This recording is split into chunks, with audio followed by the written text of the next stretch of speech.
Hi, I'm indie fantasy author Melinda Kucsera, and in this episode of Fantasy, Lore, and More, we have Cathair Dé Schmitz, and he's joining me to talk about his book, A Kiss of Daggers. So I want to know about that title first, and welcome. Hello, good afternoon, evening. I don't know. I don't know when you're listening to this, so good afternoon. I'll take a shot in the dark. All right, so why are people kissing daggers? They just like the taste. It's more about the flavor than the texture, but it's so the book itself. It's a story about a human trapped in the land of the Fae. So I use a lot of lore and legend from Welsh and Irish mythologies. Um, this human who's trapped there, and the elves there, like the Tuatha De Danann elves from Irish lore, and they don't like people. So he has to constantly disguise who he is. Like he wears a bandana so they can't see that his ears are short. The only thing he can remember about his past is that he has his name for one, and this dagger that he has. He doesn't know why he has it, but it's explained to him when he's a kid that like this dagger is like forged by the very magic of Arcadia itself. The name of this land is Arcadia, and like it, the blade itself cries out for vengeance. Somebody has done you a great wrong in the past. When that person is near, your blade will glow, so you'll know like you can finally get your revenge. He's like, I don't know what that was though. I don't know anything more than my name. So it's there's a lot of fun mystery components with that. But the kiss component has to do with a girl that he's kind of fallen in love with, and he gets suckered into a duel over her, and that's kind of the main plot thrust. And the whole time he's like, he just kind of wants a kiss, you know. And Aw. but she has a curse on her; she can't kiss him without transferring that curse to him. So, but also she has her own secrets going on, and she knows that Remy, that the human hero, is the only one who's going to be able to prevent her from very bad things. Oh, wow. That's that's quite a story. I just people are like, well, sum it up, like 10,000 foot worldview, or like it's a high concept pitch, right? I'm like, it's Yeah, he's fighting for a kiss. John Wick versus elves. I like that. Is there anything more you want to say about the book before we head into the excerpt? Yeah, sure. So this Go one for it. came out as a part of my Kickstarter. It was the first big Kickstarter that I ran. With it, we launched at the same time with a prequel, which has to do so in A Kiss of Daggers. Remy is trapped. He's on the Sealy side. If you know anything about like the winter and summer courts, that's the A little. yeah, that's the Sealy and the Unsealy. So the Sealy are generally looked at as the good elves. I'm doing air quotes with my fingers, But wait, and then why is it Sealy and unsealy? Like, I guess because one's the opposite of the other? Like, yeah, not Sealy? it's It a Celtic language thing. I see, I see. So that's part of the I mean that's part of the mythology. It's been around for far longer than than than probably even America. So that's something that's established. People that are into Fey mythology and stuff, they're like, oh, Sealy and Unsealy, all right. And if you're looking for like, well, what kind of lore and mythology, because there's all sorts of Fey lore out there, and I tell people, I'm like, you can tell by my age if you can see me, I'm kind of the tail end of Gen X. I'm like, listen, if you have seen the second season of the old Gargoyles cartoon where Oberon and Puck are messing like with reality. Which it's a fantastic show. If you've never seen it, I've Gargoyles seen it. is so good. It's got evil Riker in it from Star Trek. He's the voice of the main bad guy, Xanatos. But so I was watching as like a teenager. I'm like just in love with some of this Celtic lore stuff coming through there, and then mix that with a hefty dose of Harry Dresden's Never Never, and you'll get an idea of the kind of realm that this place is. It feels a little like if you have seen um, Carnival Row. It kind of feels a little like that, where you have humans and then you have fey creatures, and they don't really get along, but they're in this this universe together, trying to coexist, but also there are winners and losers in this classist type of system. So, um, but yeah, so there is a prequel that happens in the Unseelie, and you find out uh, in the prequel, because it's hinted at in A Kiss of Daggers, but you Right. find out that he was trained from childhood as an assassin. You find out why he doesn't remember anything.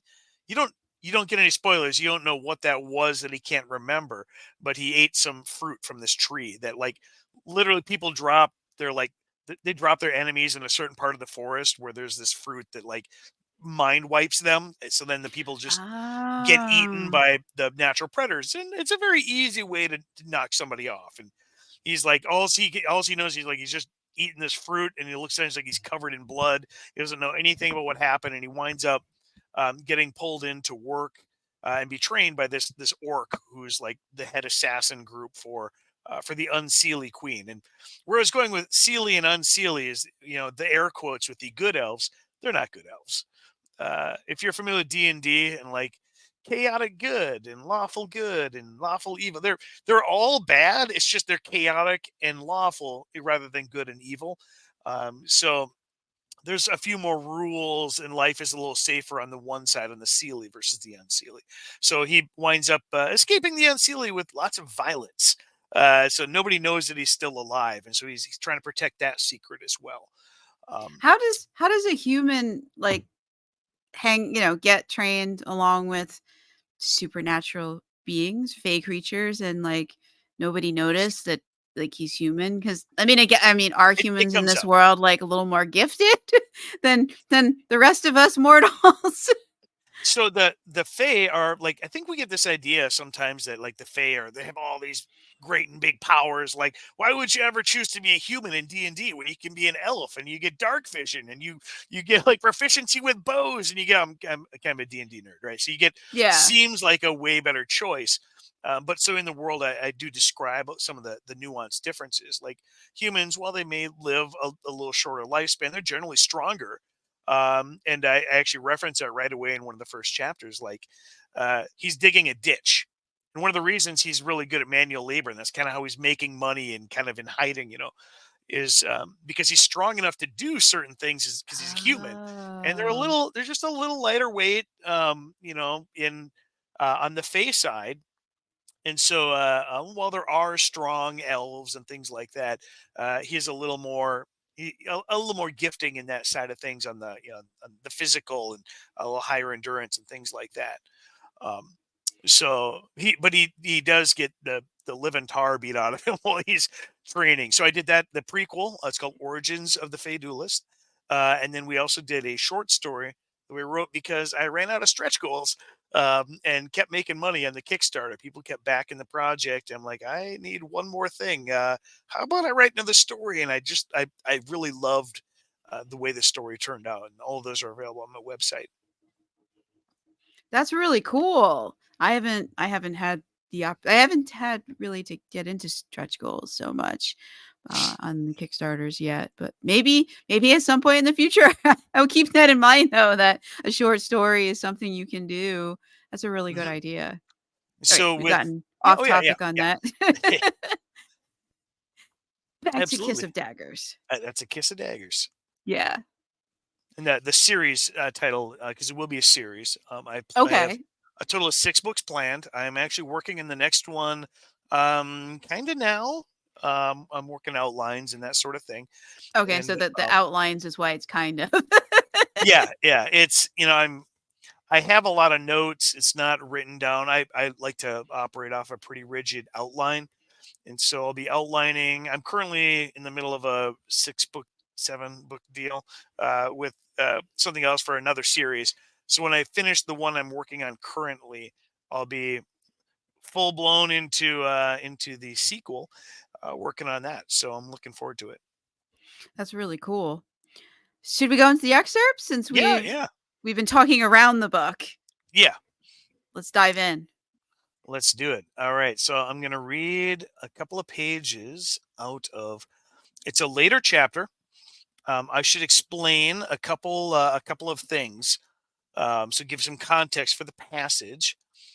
So Remy, his best friend, he's an elf named Thornmere, and Thornmere has dragged his friend back to his home city. Remy doesn't like cities much, and he's got very good reasons for it. Especially if you read the prequel book, you'd be like, "Oh yeah."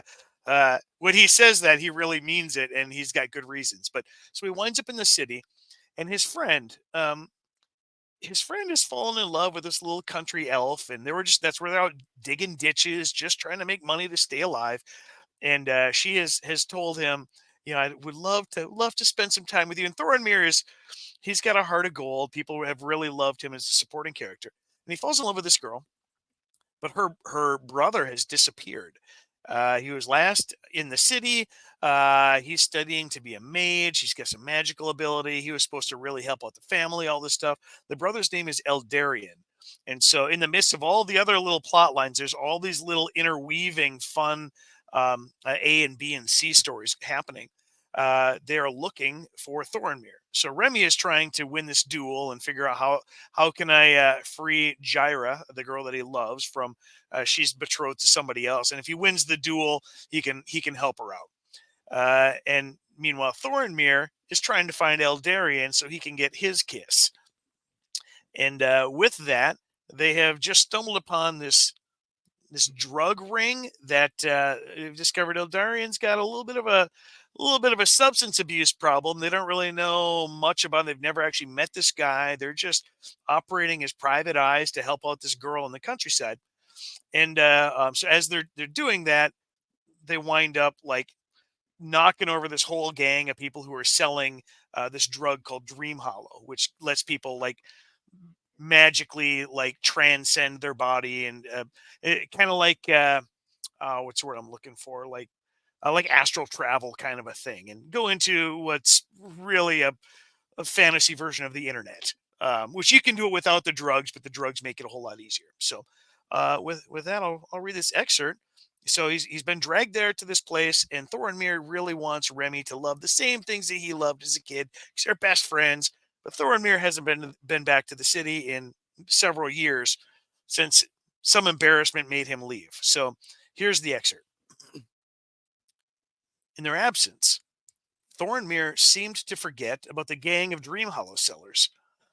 Though he made it a point at almost every stop to ask locals after any sign or memory of Eldarian. Remy noted that his friend refused to give up on Odessa's brother. The human refused to discourage his friend, even if he thought it was a fruitless endeavor. He'd already promised Anya he'd try to dissuade Thornmere from the contest. He very well couldn't take all of his friend's pursuits from him. At least the Dream Hollow thugs had taken their warning seriously. There was no sign of them in the neighborhoods they visited. Thornmere seemingly took pleasure in pointing out many of the locations he remembered from a young age, even though Remy had little interest in the fountain where little Thornmere used to splash, or where teenage Thornmere found a peephole at a bathhouse, and had seen his first naked female breast, actually. Remy did find that one intriguing. He followed his friend dutifully. The day pressed ever forward, and Remy knew he still had to talk Thornmere out of competing. A convenient opening to the topic refused to present itself, and bring it up bluntly might crush the poor elf's pride. So Remy suffered the city's most boring tour ever as he looked for a relevant opening to the discussion. As Thornmere chattered away, Remy grinned and nodded. They still stood by the aforementioned people.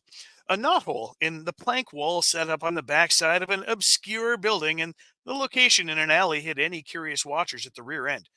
Wisps of steam leaked from the small opening. So, you ever, Remy wiggled his eyebrows and made a lewd gesture with his finger.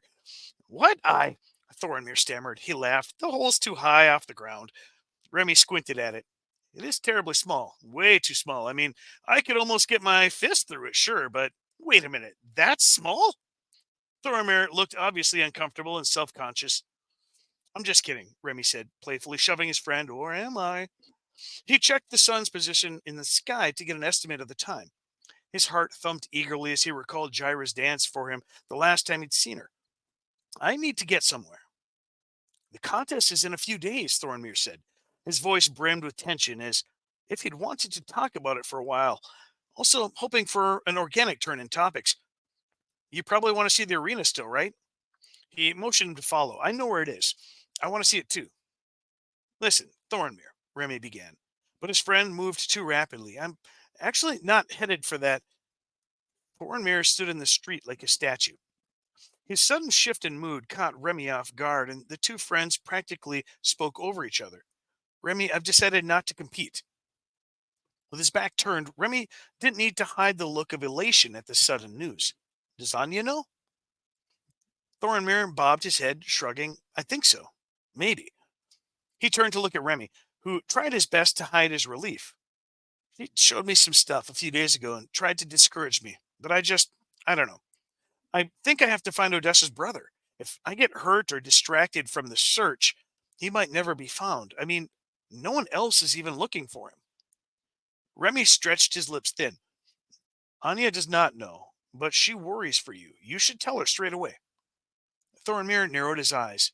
You're just trying to get rid of me. You weren't going to the stadium at all, were you? Remy's lips crooked in a half smile, and then he admitted it. No. Well, where were you sneaking off to? Retrieving the earring from his pocket, he held it aloft and showed him. Back to see Miss Morgenstein again. Remy's eyes twinkled. I do think Gyra is teasing me. She dances in the forest in such a way that Remy repeated the lewd motion this time. Oh, yeah? You ever stick a little something between the leaves? Remy shot him a screwy look. This is a real Thornmere. I'm going to use her father's contest to make the people respect me. I'll win a future and rescue her from that lout Furion. Thornmere kept his expression neutral, even if his voice warbled slightly. Furion is a dangerous elf, Remy. I've heard things. Trust me. He's a scary piece of censor. And he's rich enough to make his way through someone's intestines and still come out looking like a polished gold nugget. Just be careful. Remy nodded measuredly, deciding not to argue. Regardless, I will win this for her. And so I'm relieved that we will not have to face each other in the duel. Rummaging a hand through his hair, Thornmere sighed. Well, I'm glad I won't have to face Furion, he shrugged. But who knows how it will go? Maybe you won't have to either. Remy smiled. He adjusted the special knife at his belt, nodded, and then glanced to the sky again. He took another parting step and then pointed back toward Anya's apartment. Tell your sister about your decision. She'll be so pleased with the news. Thornmere gave a short bow. I will. Tell Gyra I said hello, and that she better not break your heart. Oh, and he made a motion as if he were adjusting an imaginary headdress. Remember, keep those things under wraps. As they departed, Remy turned towards the edge of Cathair Dé, where the Morgenstein estate was, and the woods where Gyra danced. He adjusted the headband, which kept his hair over his ears and obscured his heritage. Remy rounded the corner, and Thornmere ventured further into the alley, taking the cross-street shortcut that he knew, stopping only momentarily to peek through the knothole and chuckle for old time's sake. He leveled an eye and was greeted with the sight of three naked he-elves and an elderly persuasion sitting spread eagle in the steam where the place had been converted into a males-only sauna. Nope, Thornmere stepped back, blinking and trying to rub the image away. Nope, nope, nope. Too much has changed since I left. Then the elf turned and headed deeper into the alley. That's it. The end. Well, it's not the end. That's No. just the end of the excerpt. Yes, into the excerpt. There's a couple sentences after that, but some spoilers. Oh, okay. We don't. Yeah, Well, we'll I see what cut that. Well, spoilers we get out of you. No one leaves here without giving away something. They have to pay the spoiler tax.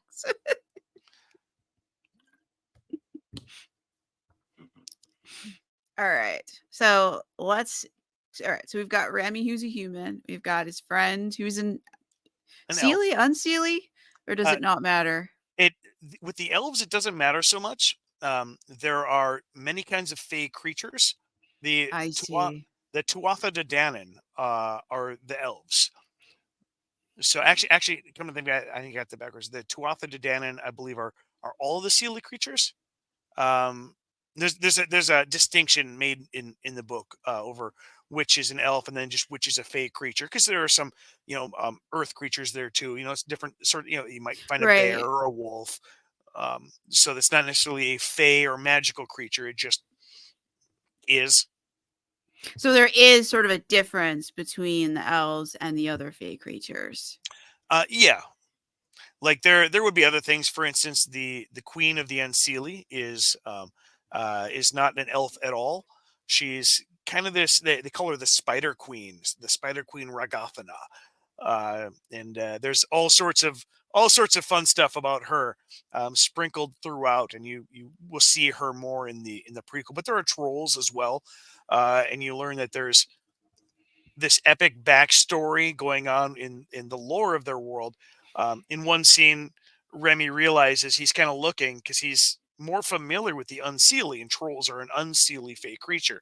He realizes there's a troll hiding under this bridge, and the troll actually knows who Remy is, recognizes him because he was a famous hitman for the Unseelie Queen, and the trolls and the Unseelie Queen don't get along because they, as a faction of creatures, sided with the person she deposed when she came to power, and so they're kind of in hiding on the other side of the world. Oh, okay. Oh, wow. All right. So we've got the Spider Queen. Does the Spider Queen have a nemesis other than Remy? She does. Um, Pretty much everybody is is her enemy, but she has a counterpart on the Sealy side, which would be King Oberon, who Oberon and Titania would be the leaders of the Sealy side of the world. And there are other parts of the world too, so it's not just you are one or the other. There are the Feywilds, and you you may be familiar with Queen Mab. The Yes. Queen Mab is the She's probably the queen of only the one I know. Feywilds, and she goes all the way back to Shakespeare. And actually, there's a couple of nods to Shakespeare. Her there's I don't think it was a sonnet. I forget exactly which piece it was in, but Shakespeare wrote a part where Queen Mab had a chariot that was drawn by these tiny little pixie creatures, which actually makes an appearance the in Origins, in the prequel, because Remy is sent by Queen Regathana. He has a hit list. You have to kill all of these people for me. Work the list. He has to kill Okay. Queen Mab. And so Queen Mab knows this, and when they meet, it gets real fun.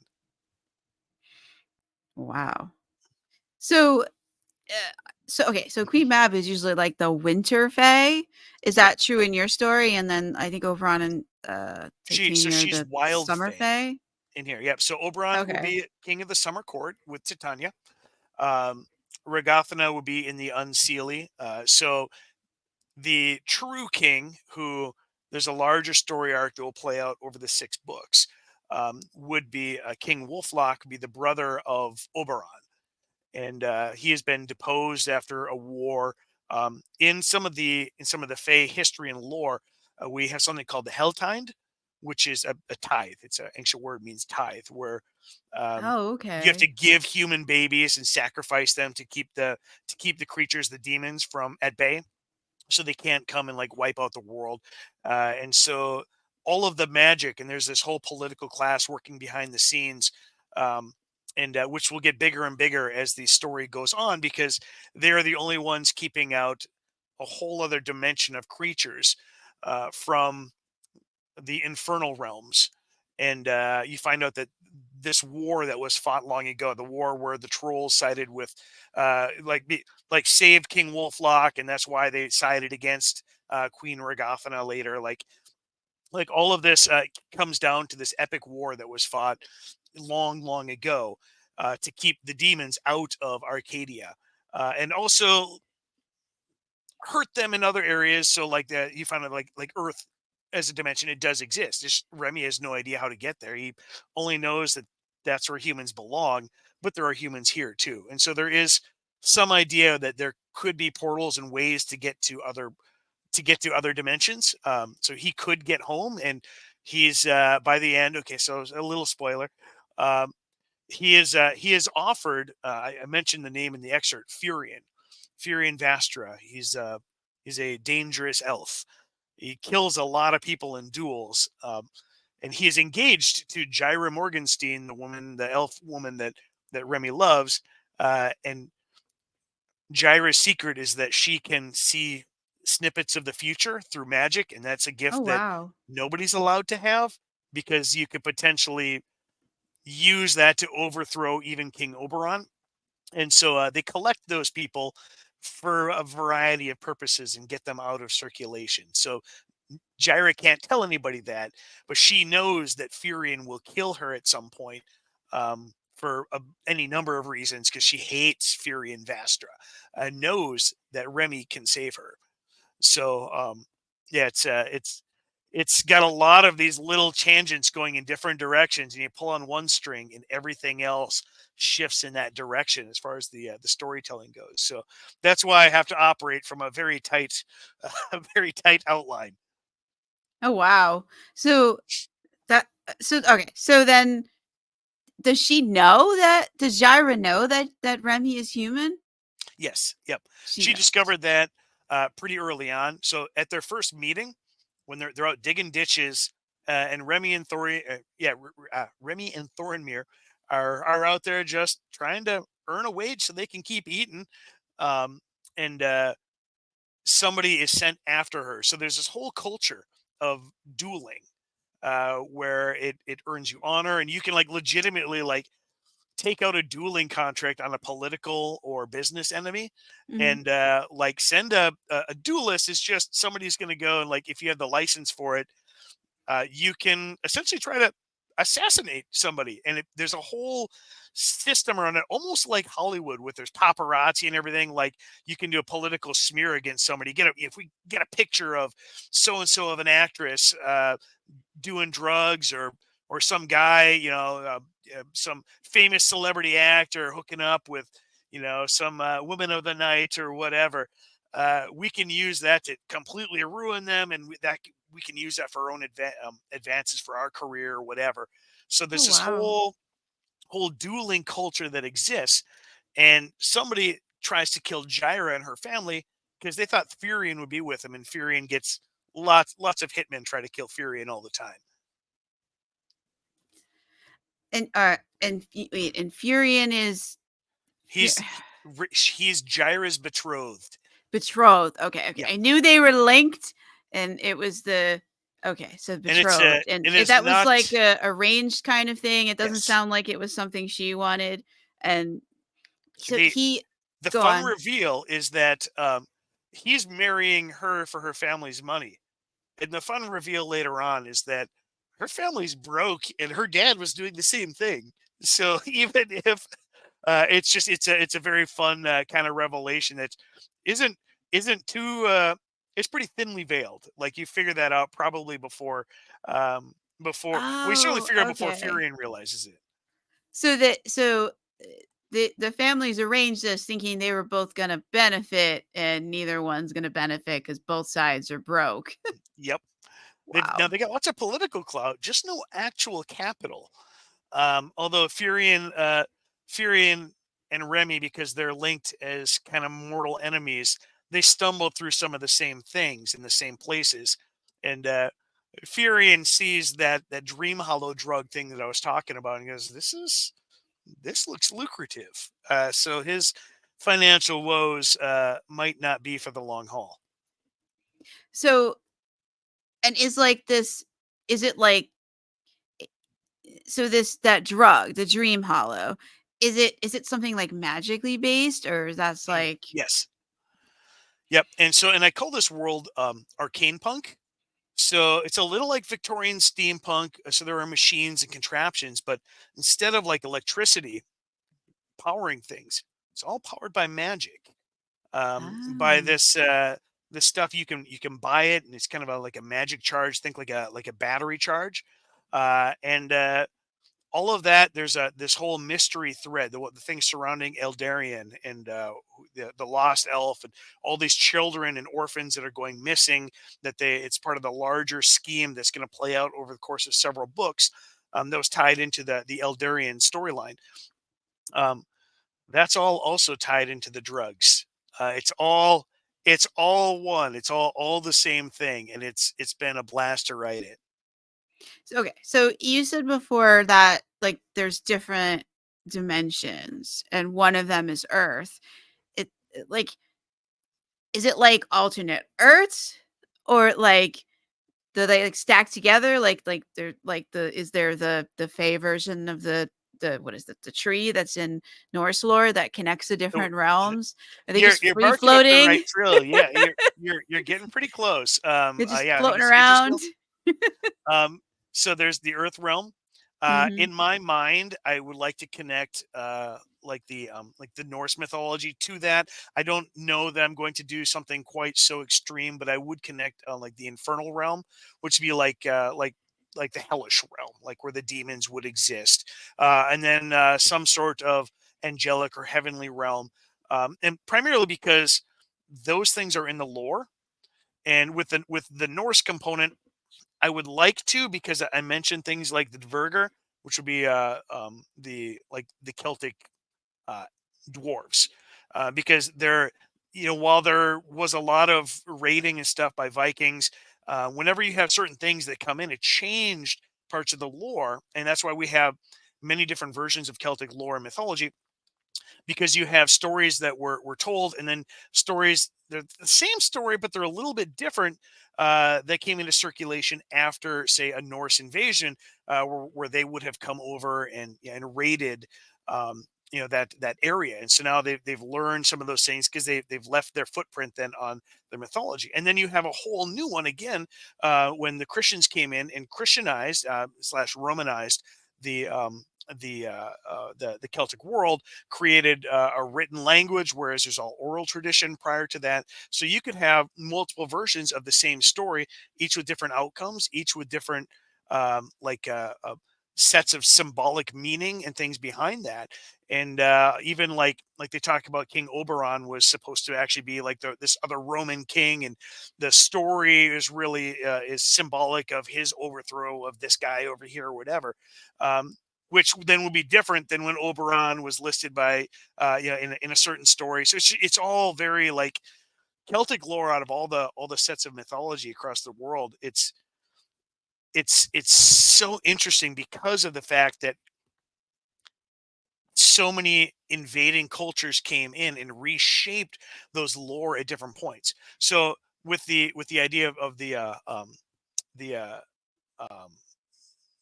the what's where I'm looking for, the hell, the hellish realm that's linked.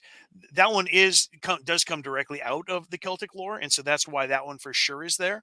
And then the humans being there, and there was actually, that's a part of the lore as well, where the whole realm to the to the Fey lands was just under some hill somewhere.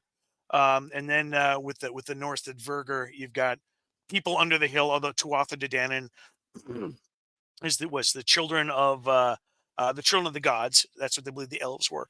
And then there are some other words that talk about it being under a hill.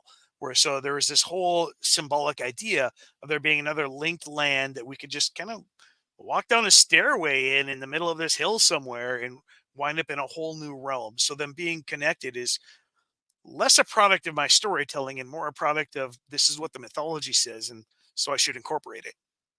That's really cool. That I'm I'm like, wow, that's pretty neat. Like I like the idea of a stairway that could lead to interesting new places and not just to your basement or your Yeah, attic. when you think about like all the things that shape you as a storyteller, right? Yeah. Like you remember, like some people are like, "Oh man, I was so big into Star Wars as a kid," or other people are like, "I only do Mill SF because I watched Star Trek and Babylon 5, and Star Wars was for babies." And like you get people that have certain sets of different things that influence them as a story consumer. And I remember this cartoon. I remember watching this thing, and it was like on Saturday morning cartoons, something I'd never heard of before. It was like a made for TV special or something, and it was animated. And some kid was like, some goblin or something stole something from and went down this steep stairway, like in a park, like this little hidden, like probably inside a tree or something.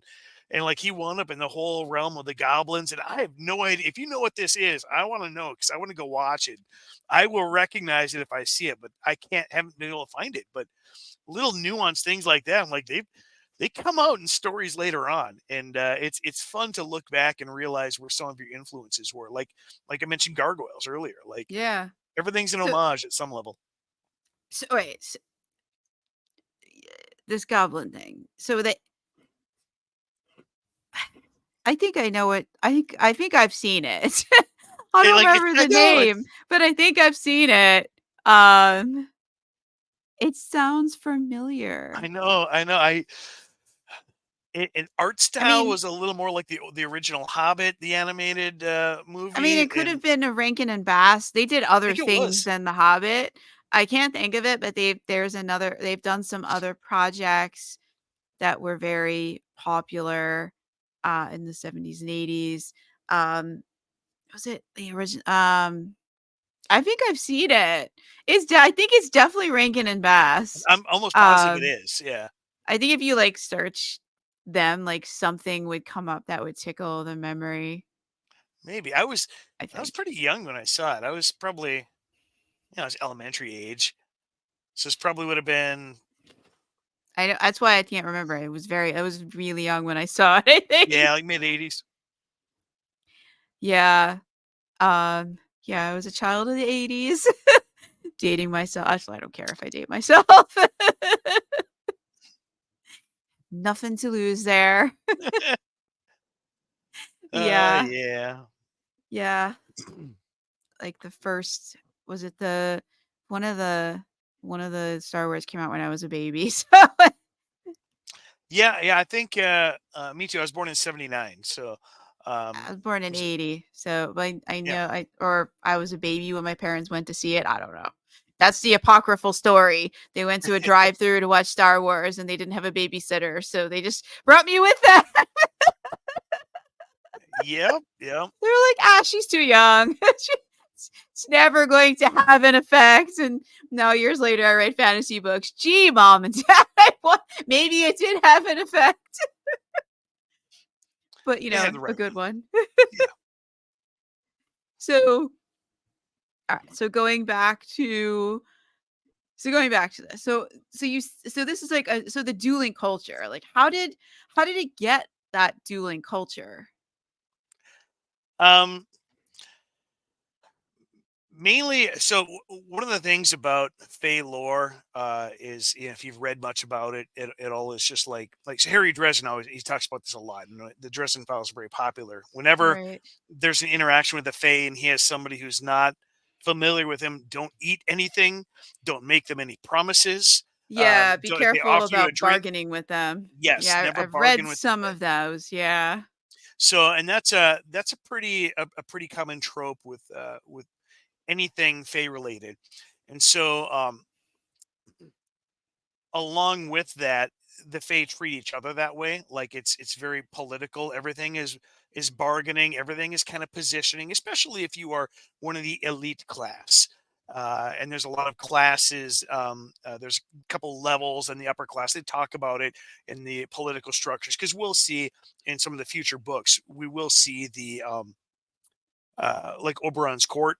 We'll see, and my plan is that Remy will eventually wind up facing down against somebody like directly in front of Oberon and Titania, and Titania hates humans. Like Oberon's like, yeah, okay, they're here. I mean, they're a thing, whatever. But Titania really hates that, and mainly because you know what changeling is? It's a half fae, half human. Uh, Oberon Yeah. kind of has a thing for human women sometimes, and so the fact that there are quite a few changelings that have been running around the palace in the past really ticks her off. So she has a zero tolerance for humans, and so you find out that maybe she's got a she is one of the people that you will hate in the stories once she becomes a bigger character. Um, but I think there's a question in there that I just completely blew past. Uh No, Oh yeah, yeah, the dueling go on. culture. So Yes, that it that was that it. arose out of that, out of people like having to save face and trying to politically posture themselves. Um, it kind of came about organically, Mm, and then it talks about this in the book. Like it became like it's their NFL, it's their NBA. Like uh, the newspapers, the yellow rags, rather than like there's a whole section of it. Rather than reading like about people, about our celebrities, they read about, oh, did you see whose duelist defeated whose duelist? Because then you can hire somebody to be your duelist.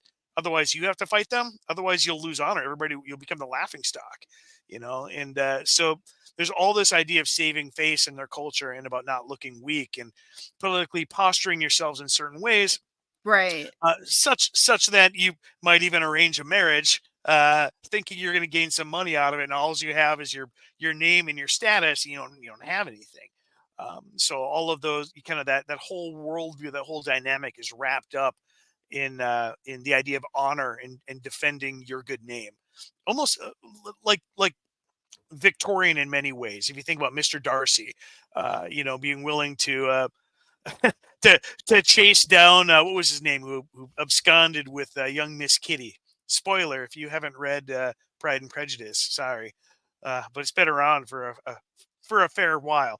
There've been a But whole lot of movies too based on it. Like, mhm. it's hard to avoid. You have to work pretty hard to avoid it. I'm not a fan of Jane Austen, so I had to work pretty hard to avoid it. Even I know more about it than I want to.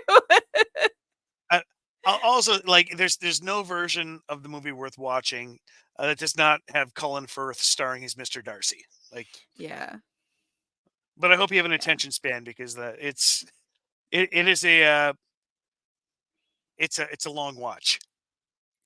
Yeah. I've not been able to watch the whole thing. I've seen parts of it, but I had to read, was it Sense and Sensibility for, I think it was high school or college, I don't remember. Um, I didn't like it. It was a slog. It's I get Sense and it, like, I Sensibility is just understand why okay. people like it. And I understand what they were in what they were doing, like women writing a book under a male, like, pen name, like, that was kind of revolutionary. That was so, like, I like them for that aspect, that, like, they were women trying to do something that was viewed as, like, a man's thing, and they did it anyways, and they told stories that were women's stories. Like, they were the original, like, women's fiction. Um, so like for that aspect, like I understand why they're so popular. They're not my cup of tea when it comes to the Kiss of Mm, Daggers is more my cup of tea. yeah. I don't know everything about D&D or most things about D&D, but I know enough that I like it.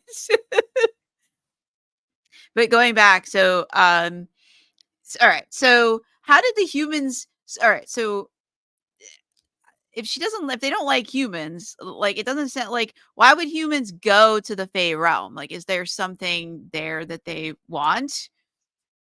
They've just always been there. Um, there is a so modern humans don't typically wind up there, except for by weird cosmic flukes or Okay. different nefarious activity. Uh, I don't want to Gotcha. give any spoilers because it's not in the book. There is a reason that Remy is in Arcadia, and it's when it hits, when I finally reveal that by probably, I think that's going to be a major spoiler around the end of book 5. So I have a lot of notes. I have a huge series Bible on this thing, and with this many serious, important working parts, you have to have a lot of organization behind that. Oh, yeah. And it's pretty fantastic what I have. I feel like I pulled something off at a very high level. The scope of this thing. Um, and so I'm excited to reveal it. I can't reveal it yet. Okay. But the people that are there now are people that have been there for a very long time. People that were born and raised there. There are generations of people that have been here since the time of the ancient Celts, since pre-Arthurian times for sure, maybe longer than that. I pull on some other fun things in the '90s. I did a lot of like World of Darkness stuff.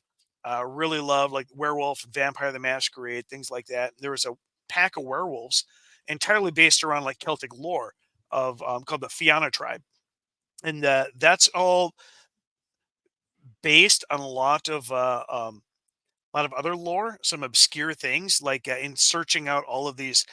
My list of Wikipedia entrances, like in my series Bible, there are all kinds of them. There was a Roman centurion.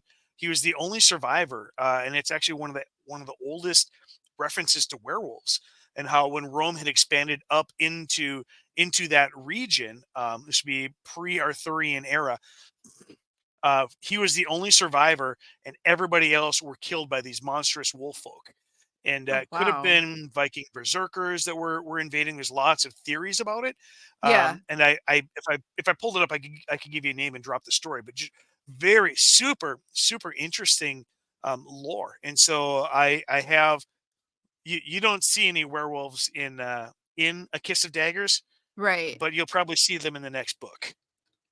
In fact, Oh, I wow. can promise you that you will because it's a major thrust of the plot. And the next book is actually it's called Of Mage's Claw and Shadow.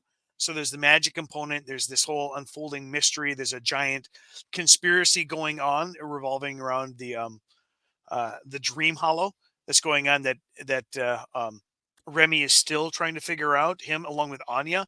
I mentioned Anya before, Thorinmir's sister, who's very interesting as a character. She's one of the first people kind of had plans. So when they transcend kind of the human body with this astral travel, the fantasy internet, I called it with air quotes.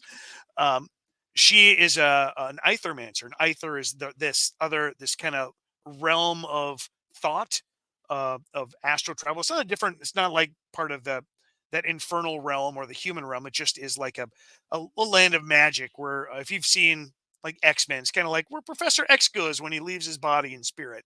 So it's more of a spiritual aspect, like an overlay. And I talk about it in the book and kind of explain how it works. But she is so good at it because her brain, that's all it does, like Daredevil, right?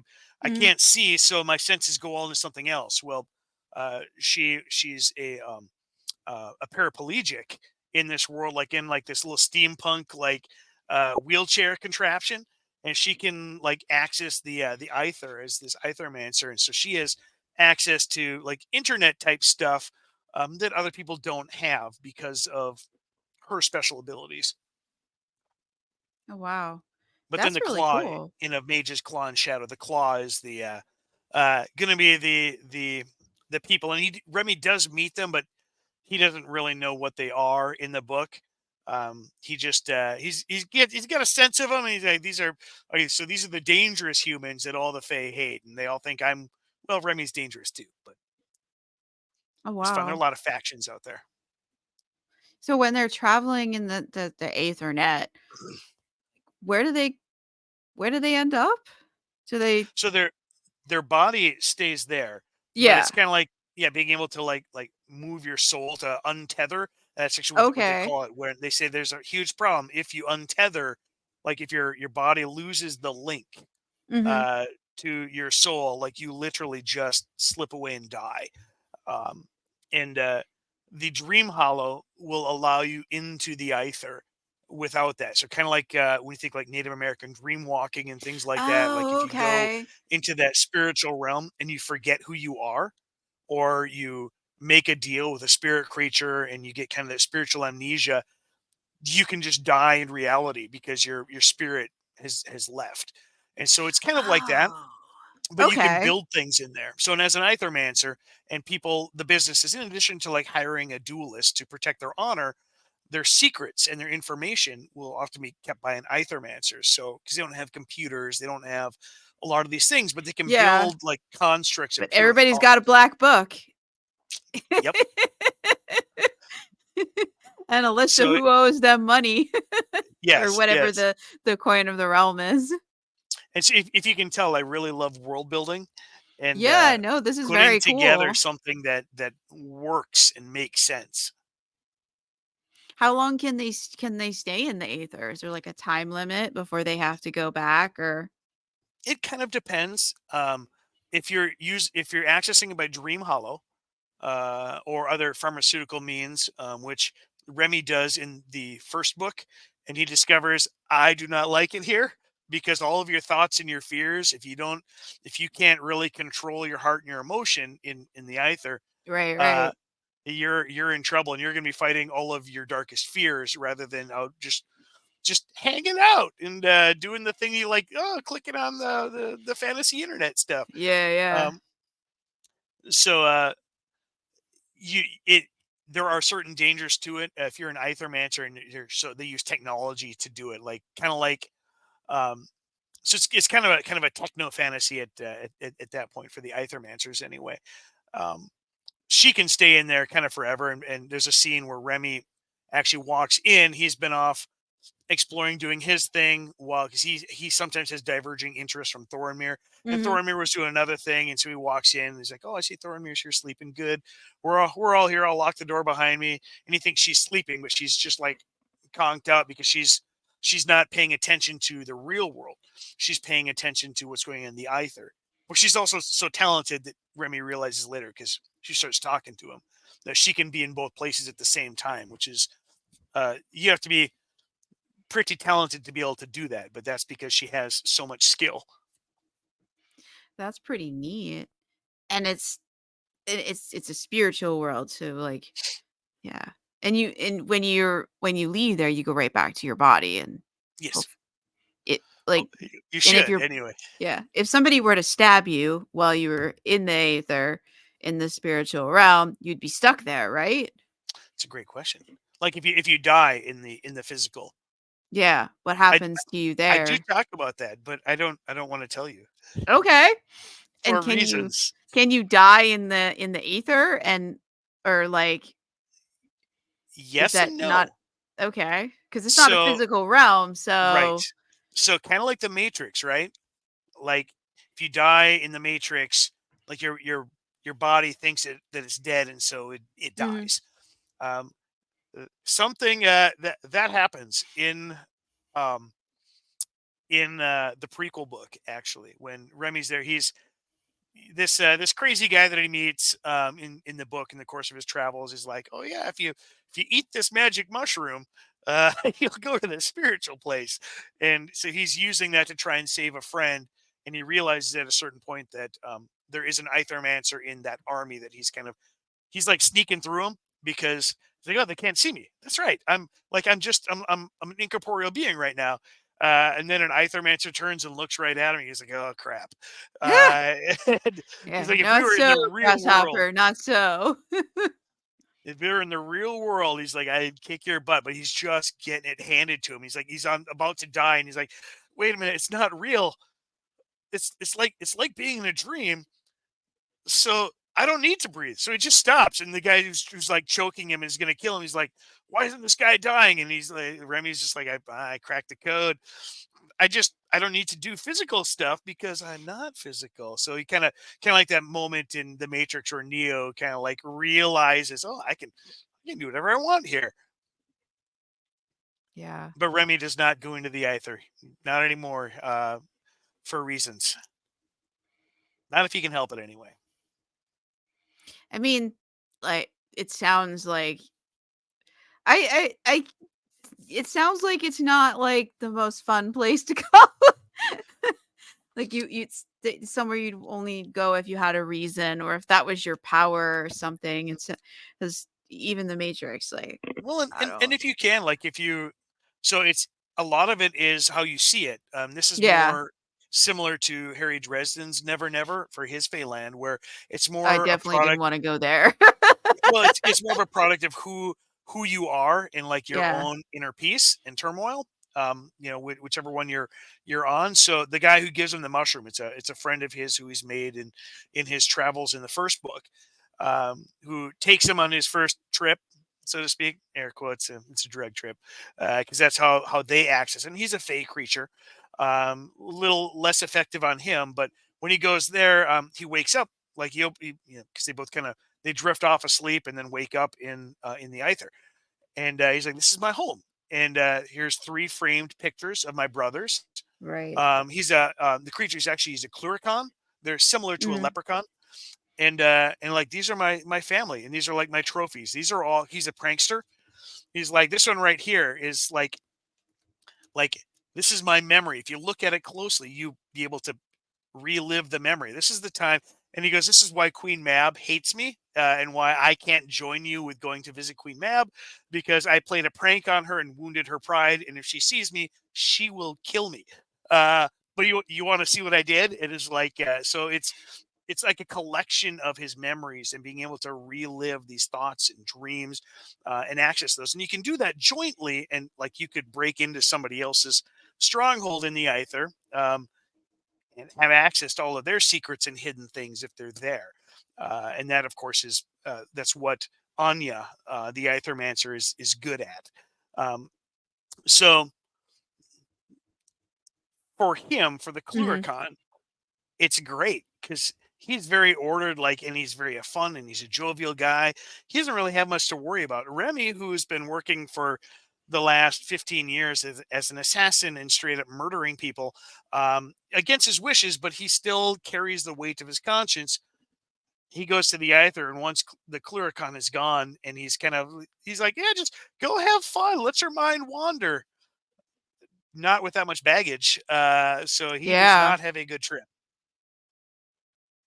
I wonder if like what sort of trip us authors would have, considering how much is packed into our brains. I might have some fun, maybe. I don't know. I dream very vividly. A lot of people ask where I get the ideas, and so I'll wake up and just be like, I gotta write these things down. But first thing I do when I wake up is very often, if I'm especially if I'm yanked out of sleep by something else, I'm like, all right, I have to tell myself three things: that I'm a human, what my name is, and that I live on planet Earth. I got to ground myself in those three different things, because sometimes I will get lost. I'll wake up and be like, oh, okay, now where am I now? And I'm like, oh, I'm alive. Okay, I got to figure this out, because like it was pretty vivid where I was a little bit ago. Yeah. Yeah. Although I listen to a lot of audiobooks, so I dream sometimes I'm dreaming about running around spaceships shooting aliens because that was the last thing I listened to. Super fun. That's not always the most restful sleep if you're dreaming about crawling through ventilation ducts and chasing like xenomorphs that burst out of your chest. So much fun. Dodging face huggers. That and it's a fantastic franchise to be a part of. Oh Just as yeah. long as your chest doesn't burst, Yeah. Yeah, and you and don't as get long as you don't implanted with an love egg. anyone, they're Well, all if going if to you're die. in the Aliens franchise, if you're female, you're more likely to survive. That's true. That's very That's the true. template, you know? In like if there's multiple women, your chances go down. But if you're the only woman in You are the not in dying. in Yep. the spaceship or the thing, you're gonna kick the alien butt. You're gonna watch everyone die horrifyingly badly. Um, Oh and yeah. you're going to get banged up and shot to hell, but you will still survive somehow. Well, and all the connected franchises too, because you got Predator be part of that universe. Um, there's some rare exceptions.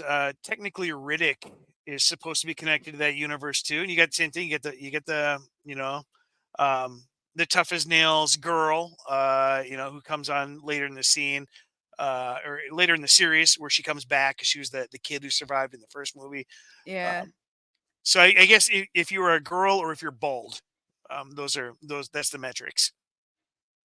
Yeah. Like But the girl in still. Prey, the Predator one, that was Uh-huh. which I thought was a fantastic movie. I really enjoyed Prey. I don't think I saw that one.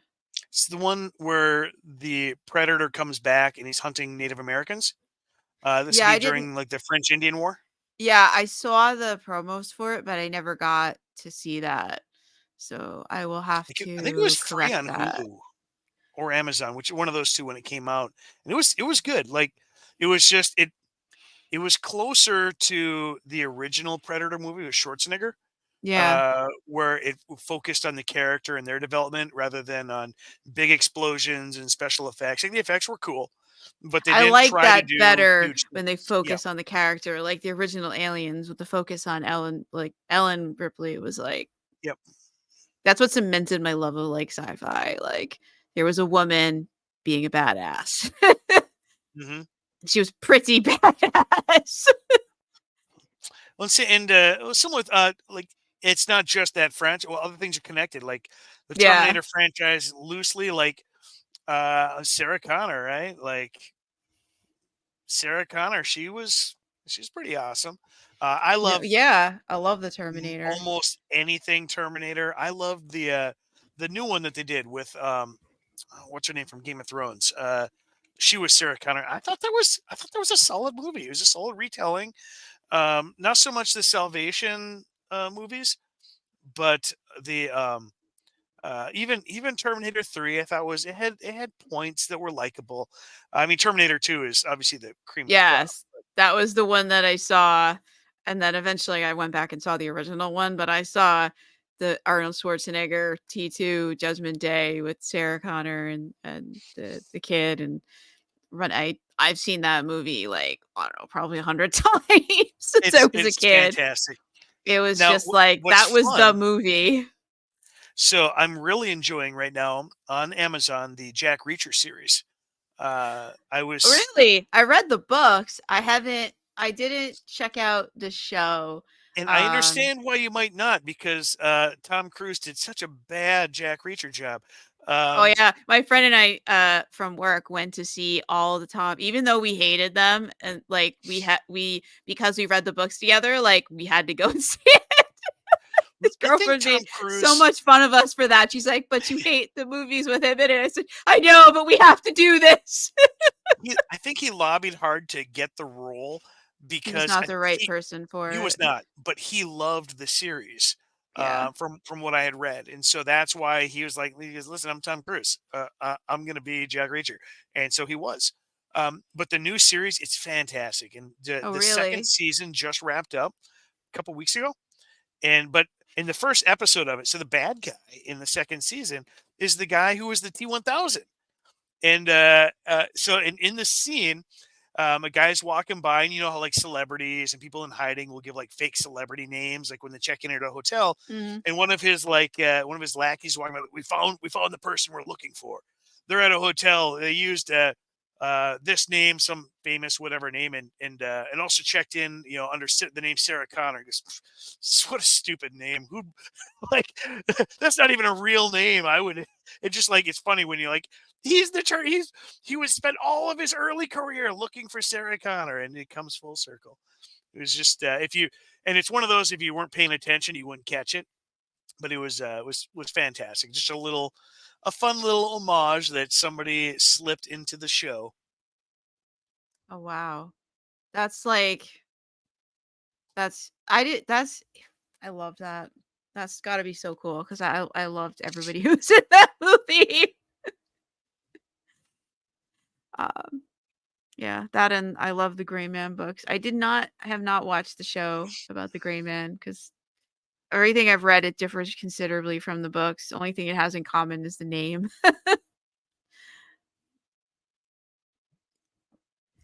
which I'm sad about.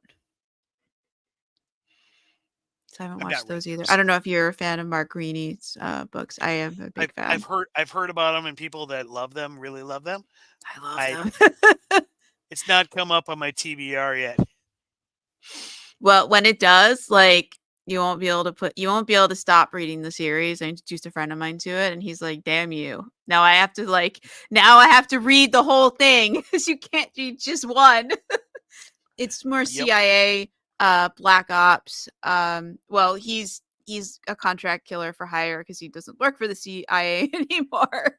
Um, but yeah, that sort of thing. But he has a conscience. He won't take certain jobs. I don't know if you read the John Rain books. He has similar like rules to John Rain in the what's his name? Barry Eisler series to John Rain. He's another contract killer, ex CIA. I Mhm. love those two. I like really action books. We delved into the reading for the reading part of the thing. We need to go back to Kiss of Daggers. we've drifted somewhat far. Where were we before we went off on the tangent? I have no idea. Is there anything else that you want to, anything else cool that you want to tell us about in the world? Give us some more spoilers. Or have Oh, you given, or have you handed out enough spoilers and you're feeling like you haven't, I you need I to leave I got one something for for you. us to read? So the short story. Um, the short story. So he is John. Remy is like a John Wick style contract killer with a conscience in a fantasy realm. So when he's working the list, um, the the short story takes place in the middle of the book, where there's kind of a fun little seam where Remy stops talking to all the people that he's working with because he hates them so much, and he realizes the only way he can, like, he's going to punish them over the long haul, but he's going to pretend he's compliant, and so he's not going to talk back, he's not going to argue, he's going to just do what he's told, sit back and bide his time, and so he's working the list, and he goes off to kill this lady on the list, and he winds up discovering that the only reason she's on the list is because Queen Regathana, when she first took the throne, is upset because this lady was prettier than she was, and so that's literally the only reason. And so he's like, "This is I can't kill you, but I have to kill you. It's my job." And he's actually bound by magic because he actually the very first thing he did was made a foolish oath because he didn't know that he Oh, was in. You know, as a human, he knows nothing about it. He was like 11 when he wound up in the stuck in this realm. He had no idea what was going on. He's like, but I have to kill you. But how can I get around an oath? Um, I'm magically bound to do this, but how can I defeat this without maybe defeating it? So because he has to do that to get free of Queen Regathana to begin with, and so because his Regathana she's marrying this orc warlord, and the orc warlord is the person who's has enslaved Remy, and so he's the one who the oath is bound to, and he just said, "Yeah, what she says, do it. She said, work this list, you work the list." And so he's learning how to do all of that, and in the end, Queen Mab is the one who teaches him how to defeat certain things that you have pledged to a fae. And so anyway, so that's it's kind of fun. That's kind of he's the contract killer with the heart. It's not the CIA. It's way worse. hmm. Um, because they got It's pointy the ears. Fae CIA. The Fae CIA. Yeah. Just, which I would imagine would be infinitely worse. They don't need technology to track you. They have magic. Hmm. And with the a governmental organization in the human world, you can always say no. I don't think you can say no to a fake creature and survive. So what's interesting is you bring up Fae creatures in the CIA. Did you ever see? It was a Netflix special called Bright with Will Smith. So Will Smith is No. an LAPD cop, Yeah. and there are humans, but then there are also elves and there are orcs. And so the movie itself was like an interesting look at racism in like the inner city type stuff, and the orcs were all very kind of symbolic of disenfranchised races historically throughout America. Like there's a scene where they're driving by the suburbs, and they're all through with their shirts on like cholos, with the low riding cars, and like they supplanted like low income persons of color for orcs in many ways, and then the high upper castes, the white collar criminals and stuff with elves. Very much, like Elrond with the pointy ears and the fancy flowing robes and everything, and magic is like forbidden in this world. And he's just a cop trying to stop like crimes, and he gets saddled with a new partner. He's a cop. He wants to retire soon. It's very very lethal weapon like. But his new partner, in the interest of trying to integrate the races and the race of the species, is an orc. He's the first Oh orc wow. cop, and it was fantastic. So I really enjoyed that dynamic. And I have a sci-fi actually that I wrote. It's basically, I tell people it's Lord of the Rings in space. It's that dynamic, but with like but like Star Trek. Instead of Klingons, it's orcs. Instead of Vulcans and other friendly species, there are elves. There are also gnomes and dwarves in space, and there's all this stuff. And it's been done for I've multiple books in the series written, not released. Fans have been asking for it because people that watch interviews with me and stuff on my Yeah, yeah. yeah, they know about it, especially if they've talked and they've maybe seen a sample or a demo of it on my Comic Con table or something. And like it's it's been with a major publisher now for a long time, and they're just ho humming on it. So that might be that might publish with a big splash. But the speed of the traditional publishing world is much different than my speed. So we'll see what happens. It'll come out eventually, though. Oh wow, that sounds wild. I know there's what is it? Michael Anderle has vampires in space, Mhm. so why not other creatures? Yeah, and That I would be wild if we eventually found life on other planets and they look like elves and trolls and all mhm. the things that in our mythologies, like, and then we realized that it was alien contact.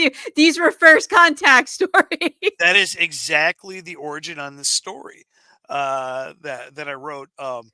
And like the elves that visited Earth, they're like, then this intergalactic war broke out, and they're like, you guys are you're not even a flight species yet. You guys haven't figured out how to fly, so we're gonna leave you guys for a long Mm. time. And then this whole very Warhammer like situation broke out in space, and we didn't really discover all of the other species then for a long time after that, until we became a species capable of like hyperspeed and things. So, but it's a very fun series, and I kind of had this nugget, this idea, wanted to write something based on ancient Fey lore for a while. And so as I was really when I was researching for not even two books, I was researching for two series. So I kind of pull in different things out of their lore for different series, whether it's for the military sci-fi one. It's military sci-fi with elves and dwarves in space. Like that's just cool. And then for the Hitman in the Feyland, like yeah, like it's fun. I have a lot of fun writing. I mean, you should, like, since that's what you do. Yeah. If it's not fun, like, we wouldn't, well, I mean, I the way some indie authors talk, I'm not sure if that's true. If it wasn't fun, they wouldn't still do it. But I definitely wouldn't do it if it wasn't so fun writing books. Because it's a lot of work. And it's not fast. You get the idea, and you have to keep chipping away at it, like Michelangelo chipping away at David. And it's more like, has more in common with sculpting than I think people realize, because you start with the idea, and then as you start chipping away at it, like, sometimes the final product, like, differs from the original idea, you know when you And how fully many people expressed look at it. your statue like, I can tell what that is. No, then you gotta polish it. You gotta like really get in there. Like when you look at the very famous works of art, it's like how much polish did he put on that sculpture, right? Because that thing shines. Like you're not just using like a real low grit sandpaper on that thing to smooth out, the rough chip edges. Like Mm.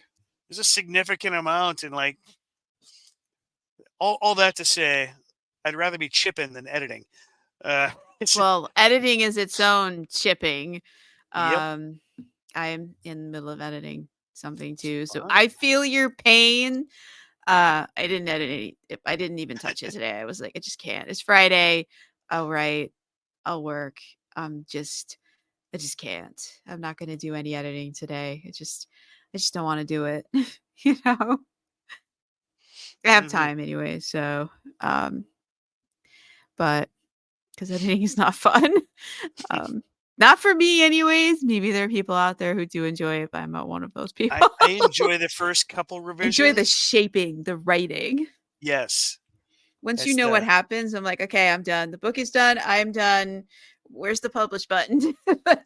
This polish you have to apply I'm first. I'm gonna hire somebody else to polish this. Just put on my rough spots. And I found it's really good to uh, release it at the same time as an audiobook, even if you're just gonna record it for you and don't actually do a recorded audiobook because you think you've done everything you can and you've paid two editors and you open it up to a random page like, oh well, there's a glaring error, and you Hmm. catch it if you have to read it out loud.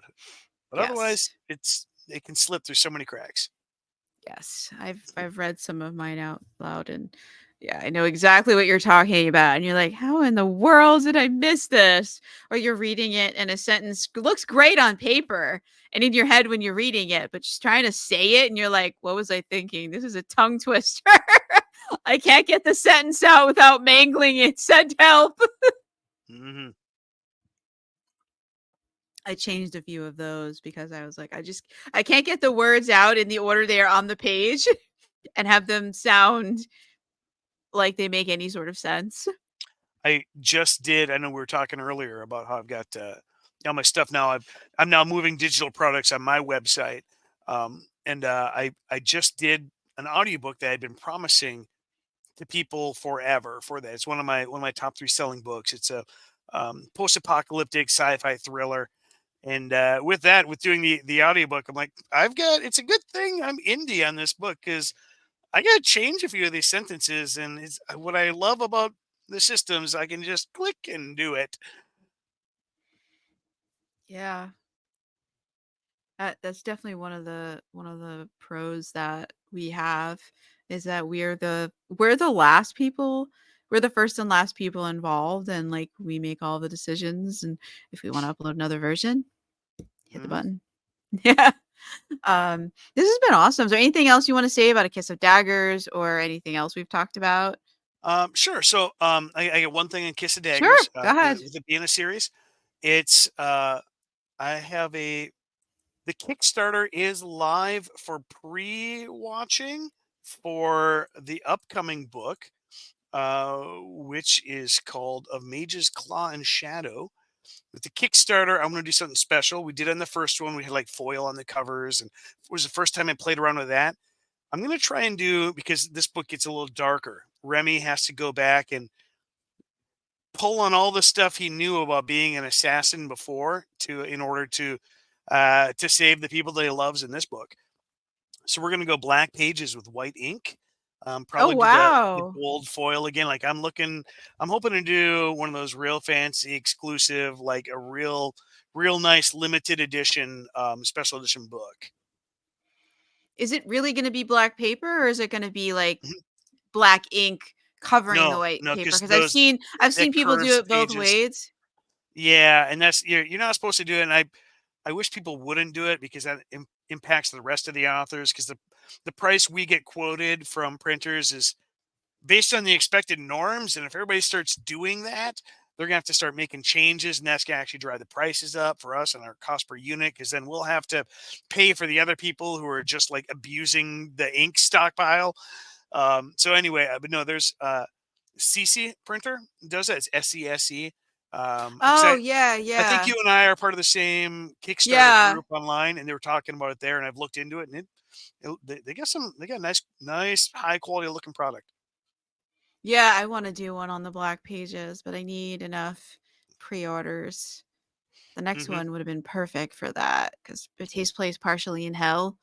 I Hmm. wanted, like, the black paper wanted, like, flames on the edge of the That would be chapters in cool. hell just for fun, but I don't know that my don't know that I'll get enough, orders for that to be able to do a print run, so I Well, if think you we're going to ever be want to, potting it. if you had a print run like that, because you got to buy, I think you got to buy at least like 300 copies, I think, because they're Yeah, offset. But yeah, I can't do that right now. I need enough people. I need at least, 200 and like, let's say 275 or 280 people interested, then I could do it, but, so the we'll be doing the limits of print on demand for the next one. you start hitting up some comic conventions. Like I do know you're on the East Coast, but New York. New York Yes. Comic Con's is one of the big three. Um, but I do a lot of very big events and also very small events. But I sell a lot of books just by hand to people in the authors and artist alley sections, because that's my model and it makes sense for me. But Hmm. yeah, if you do even little mom and pop holiday like pop up things for sales for the holidays, of course don't buy 1,000 copies if you don't have that network. But No, no. I can't foresee not selling based on like, and I've scaled up and into my business as an author. But I have a little book too about it if you feel like checking it out. Um, it's called Sell More Books at Live Events, because live events are such a big part of what I do. That I'm like, people are always asking me questions, and my wife keeps saying, "You got to stop giving away for free what you can make money on." And so, like, Mm. okay, I better. I'm working on a course and stuff for that, because like we were talking before the show, and I make a full Is it time for living. introverts? Like, cause like Yes, in like it's a how in I like bill it. a public setting, I'm like the hide in the corner type. It's Um, it's very easy. There's one simple trick, right? Because everybody kind of that one simple trick. you Uh, have to talk to alcohol, people. alcohol, like that fixes the introvert problem. I'm kidding, but no, Not I for do. me, I don't drink. My family has a long history of bad Yeah, things with alcohol, so I do not drink at all. and that's the yeah, it's a joke I Yeah. make in the book, but I do bill it as that. Like I teach even introverts how to move their book to people, and how to look for the connection points that make it easy for you to start a conversation and a dialogue with them, and then just a chain of command. Like have a good cover, have a good back blurb. It's the same things you look for, like with if you're going to sell books on Amazon. You got to have a good cover, so they're going to click it. You got to have a solid blurb with a good call to action, and I mean all the author talk stuff that we can nerd out about, but like Yeah. pretty simple chain of uh chain of events that lead from, hey, how's it going? I like your shirt. Oh, would you like to read science fiction? Check out this to read the back of the book. You just tell them what to do, and at the end, would you like me to sign that for you? Like, okay, yes, I take cash and cards. And okay, they walk away buying a book going, I I came here to buy pants. What? So, but and then it's also not about for. I mean, it's about selling books for me. I mean, that's how I buy groceries. But it's also about if it's a slow show, maybe you decide I'm happy just to break even. I just want to sign people for a mailing list today, and how to best do that and expand your reach. And I find the people who are my most avid readers on my newsletter list, which I have a newsletter list. Go sign up for it. Um, Yeah, it the are link the is in people. the description. I'm pretty sure you gave me it because I always ask for it. Yeah, yeah, those are the people that have met me. Like you build a very strong connection with those folks, and even with A Kiss of Daggers, I found I was at a show last weekend and bumped into a guy. He's like, "Oh, I haven't seen you. I haven't seen you like 6 years." Like at an earlier show, and he bought like six new books for me because I write so many books. Um, and he liked what he had. He just hadn't seen me, and he wanted to buy them for me in person because he knows they make a lot more money that way if I'm not, not paying distribution fees to Amazon or whoever. And uh, he's like, "Oh, I have this one and that one." He did the Kickstarter on Kiss of Oh. Daggers, and he's like, "Oh, I really loved it." And with getting out there, I found I probably many people. I don't want to give a number. Many people who were my Kickstarter backers, they wound up meeting me someplace. And like the book had only been out about 4 months, and I had people found me at my Renaissance festival. I've got this little gypsy vardo that I travel in and sell books out of, and they're like, "When is the next one coming out?" I backed it. I read it. It hooked me right away, and I couldn't put it down. I need to know what's going on. What is next? There's not a big cliffhanger. There's just a little hook that you're like, and all of a sudden, like the like 2 page prologue, you're like, this is what is this? Okay, well, we're gonna blow past that, and then the epilogue, you're like, okay, we're back to this, and then it sets a hook. You're like, oh my god, I have to know more now. And it's part of the overall storyline over the course of 6 books, and it just sets a nice hook for that. But Kickstarter has been good for me, and because it's let me connect more with readers. Mm. And so far, I mean, what they've said to me in person has been that they love it. And there's a whole segment of people where they're like, I'll use the internet, but I want the physical thing. I want to meet the author. I want to have the conversations, which is why I've got almost no reviews on the book. But I've had probably 5 times as many people come up to me that have read it in person, have told me to my face how much they loved it. Like, can you leave a review? I'm like, yeah, probably not. Like, they're just like Oh they're averse wow. to doing a lot of the internet stuff beyond the simple click and scroll, but they see the added value on Kickstarter. Like, oh, I get all the extra cool stuff. They're like, I'm not the easy point and click and doom scroll on Facebook, Mm-hmm. but which is weird. I can't get them to do the very simple things like just click the button and hit the number 5 by the stars. Like, nah, too much work. But I will get very invested in Kickstarter and follow the whole campaign start to finish, and like make sure I get the extras and recommend it to friends. And like, it's sometimes I have no idea what's going on with humans. I can't figure you all out. Yeah, like reviews are, some people leave them, some people don't. I think one of my books has over 100 reviews. Um, but it's been free for a while, so Yeah. that's probably why it has so many reviews. Like, I guess people are like, "Well, I read it for free. I should maybe leave a review." It's like, just so the author gets some little Mhm. benefit from this. Well, Um, I know you lean into the ebook side, and mm, I do probably. introvert. Yeah, I mean, the vast majority of my sales are physical copies, and so that's a whole extra sphere where maybe some of those people don't even have Amazon accounts.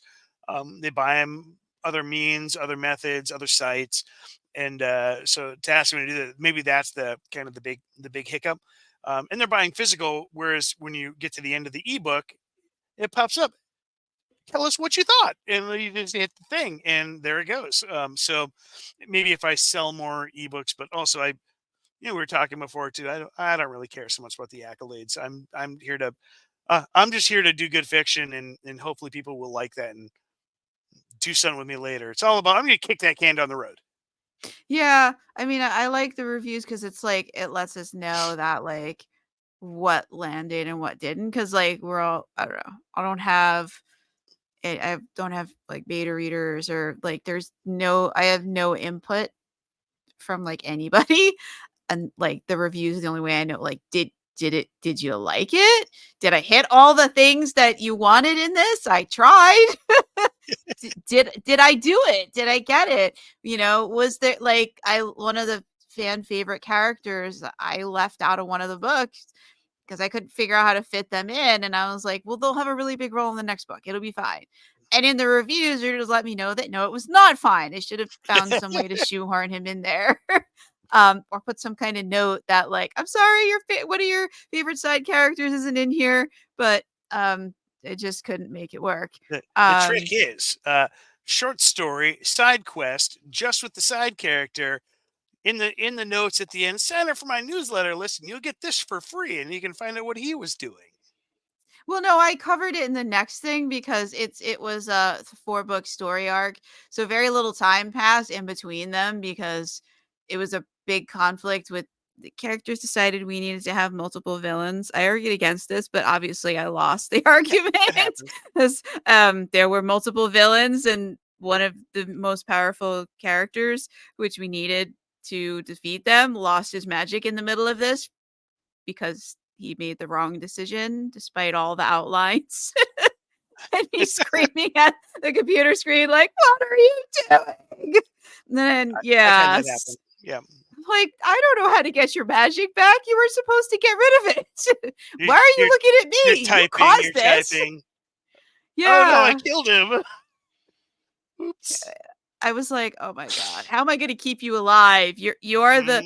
You're the, the main character for the series. You have to like there's a contract between the author and the reader. If the title character of the series must survive to the end of the series or it's game over."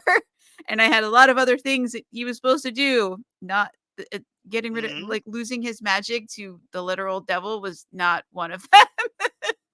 So, yeah, that was I was like, "Look, I'm trying to manage him having lost his powers and keeping him alive. I can't fit all the side characters in. I'm sorry. If he went the direction he was supposed to, You would have had him. This is all the main character's fault. That's where you need to be blaming. Mm-hmm. Yeah. I've mentioned what book it's in before, so I don't think I need to mention it again. I've complained about this before. It like really I have a So whole like in note. I have a whole note in that book that this was not where I wanted it to go, and the book 5 was not at all what I planned to write. But it was necessary after the left turn that book 4 took. I had no other choices. It's kind of like the whole Star-Lord screwing everything up in the Avengers, right? Like everyone's like, if you would have just followed the plan. Yeah. It was like rolling like the characters rolled the D20 in book 4 and I rolled the D1. It was like, oh god. Now I have to do whatever they want. Mm-hmm. I'm not a big D&D person, but from what I've heard, I feel like that might capture the shenanigans. It was like, wait, I didn't sign up for this.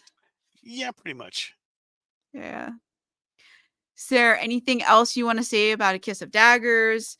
Or many other topics we've talked about? I think we covered it.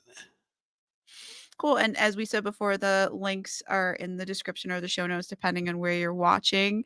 And this has been another episode of Fantasy Lore and More. And today we had Christopher D. Schmitz, and we were talking about A Kiss of Daggers, plus like so many other things, as we always do. Conversations about books tend to drift around. I try to keep things on subject, but I've been working all day and it was hard. Brain was off on tangents. So, thank you for listening or watching, depending on where you are. And we'll be back with another episode, probably tomorrow. And thank you so much. Don't forget to like, follow, subscribe, all the things so you get notified so that when Christopher comes back with another book or another series, that you'll be able to catch that interview as well. So And I have thank many. you all. Yeah, no, you're welcome to come back and talk about all of them. I mean, Awesome. it's a fantasy book podcast. That's the only rule. It has to be tangentially related to fantasy. I don't have any other rules really. I haven't needed any. We're almost at episode 100. Tomorrow I think is Nice. episode 100. This is 99. So it's exciting. We recorded this, if anybody is curious, on January 26th, 2024, in case anything time sensitive was mentioned. So you have a reference there. All right, so that'll do it for us. Thank you so much.